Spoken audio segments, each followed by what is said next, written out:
ตอนนี้นะครับมาอยู่ในถ้ำพะนางไงนะครับ ผมก็อยู่ตรงอ่าวไล่เลตะวันออกตะวันตกนะไม่แน่ใจนี่อ่าวไล่เลนะครับ ก็จังหวัดกระบี่ตอนนี้ก็มาอยู่ในถ้ำมีหินงอกหินย้อย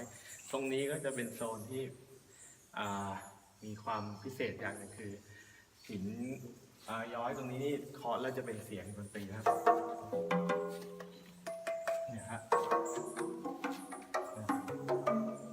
ถ้าเป็นเคาะเป็นจังหวะได้เลย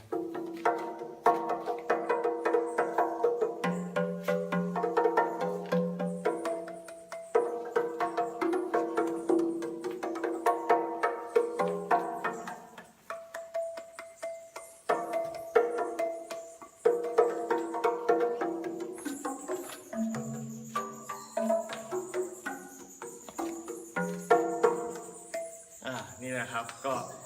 ยังไงก็มาเที่ยวกันนะครับเมืองไทยครับผม